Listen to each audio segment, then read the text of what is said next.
Basi imempendeza Mungu injili ya Yesu Kristo iwekwe wakfu kwa faili hili.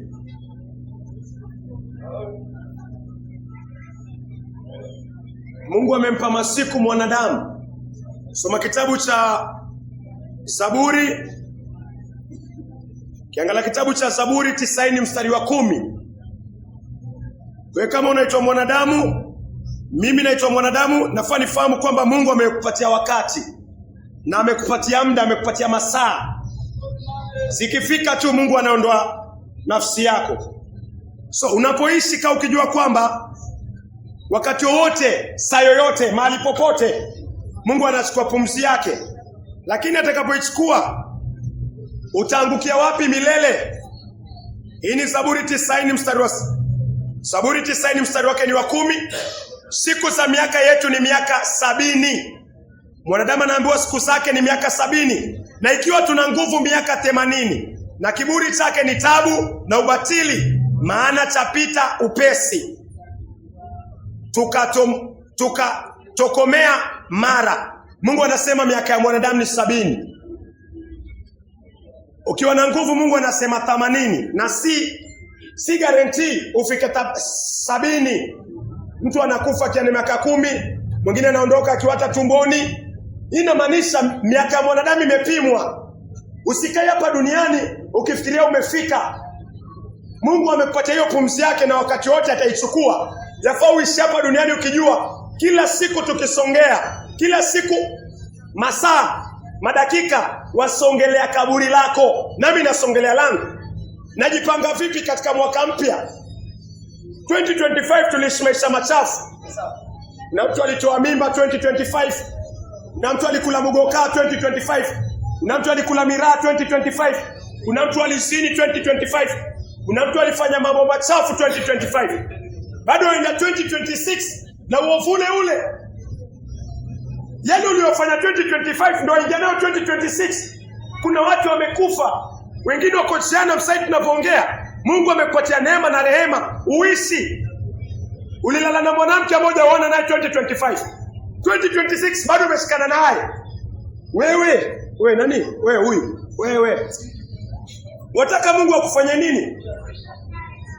Uliangalia pornografia 2025. 2026 bado pornografia ile iko kwa simu. Na kuna mtu maisha yake Mungu ameyachukua. Wewe umemlipa Mungu nini? Wewe umemlipa Mungu nini? Hujamlipa Mungu chochote. Weka kiburi chini. Kiburi chako na changu tukiweke chini. Alafu tumwambie Mungu atusamee, tugeuke kutoka kwa uovu. Na umshukuru Mungu amepatia uzima, amepatia nguvu, amepatia uhai, na hujamlipa chochote. Na unamlipa kwa mabaya tu. Utahuzunisha moyo wa Mungu mpaka lini? Mungu anakuambia utubu. Kutubu ni kugeuka kutoka kwa njia mbaya. Hakuna mtu anaishi maisha machafu anamalizia vizuri.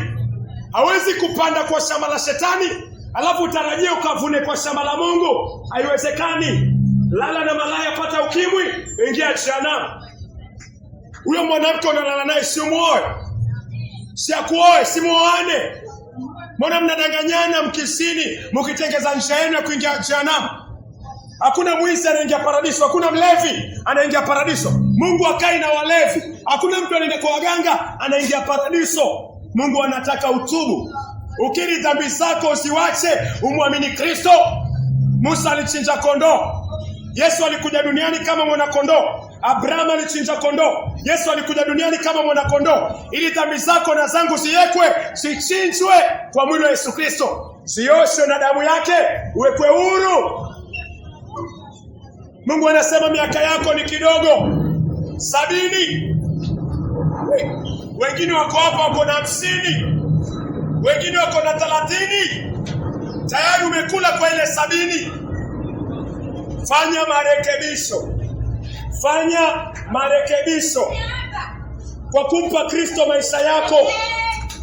Kwa kuweka chini maisha yako ili Mungu ayatawale. Fikiria sana mpendwa. Fikiria sana. Hapa kuna mtu ana miaka 50, inamaanisha kwa ile 70 amebakisha 20 tu. Baada ya miaka 100 hakuna mtu atakuwa. Baada ya miaka 100 hakuna mtu atakuwa. Zaburi 90 mstari wa 10. We pepo shindwa kwa jina la Yesu. Hivyo ndio Mungu anakuambia, miaka yako imepimwa, fanya marekebisho. Miaka yako imepimwa, fanya marekebisho. Mpatie Kristo maisha yako. Amina.